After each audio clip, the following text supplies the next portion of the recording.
Mesdames, Messieurs, bonsoir. Bienvenue à une nouvelle édition de notre programme direct.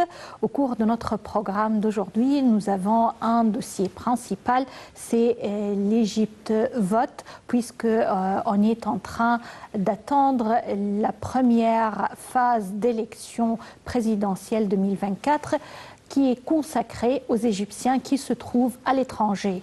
Demain, vendredi le 1er décembre, les Égyptiens à l'étranger vont voter afin de choisir le président de la République. Les élections s'étendent sur 3 jours.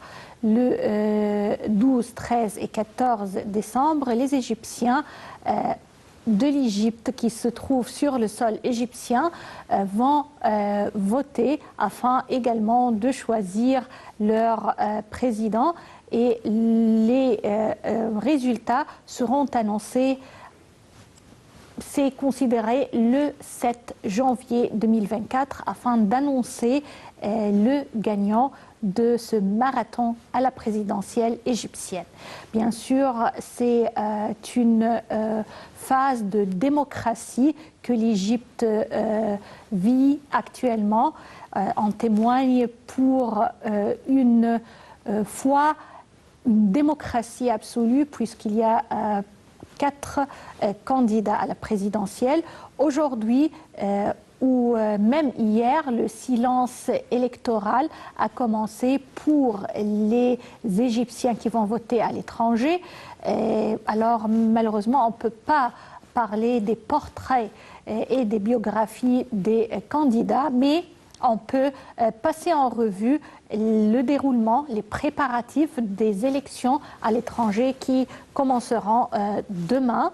Et afin de mieux parler de ça, je dois vous dire que les ambassades et consulats d'Égypte à l'étranger ont annoncé avoir achevé les préparatifs nécessaires aux élections présidentielles 2024 qui commencent le 1er décembre et dureront jusqu'au 3 du mois en cours dans 137 urnes à 121 États. Les sièges diplomatiques se sont préparés pour accueillir les citoyens égyptiens de l'étranger pour remplir leurs droits civiques assurés par la Constitution. Les détails. Des 100 participent, soutien ta patrie.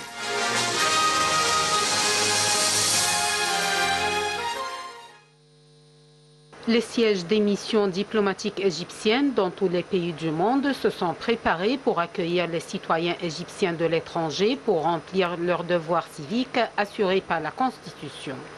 La plupart des ambassades ont publié une photo de la décision de l'autorité nationale des élections sollicitant les électeurs de se rendre aux urnes pour voter à la présidentielle.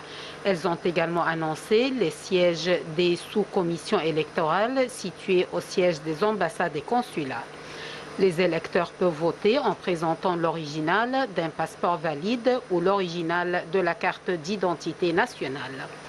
L'autorité nationale des élections et la Ligue arabe ont pour leur part conclu un mémorandum d'accord commun selon lequel la Ligue arabe assurera le suivi des prochaines élections présidentielles par le biais d'une mission officielle dans ses différentes étapes et procédures jusqu'à ce que le résultat final officiel soit émis.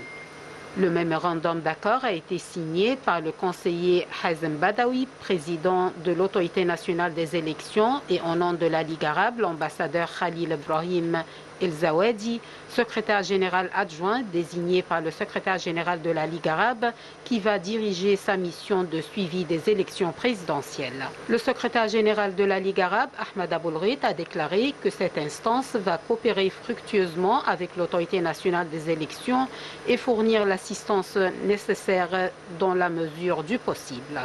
La mission de la Ligue arabe, conformément au mémorandum d'accord, se déplacera en toute liberté dans tous les centres de vote et commissions générales et y pénétrera dans toute la République pour suivre l'évolution du processus électoral et communiquera avec l'autorité nationale des élections pour clarifier les informations et les données nécessaires, suivre le déroulement du scrutin et du dépouillement des votes et annoncer les résultats du décompte numérique au sein des commissions.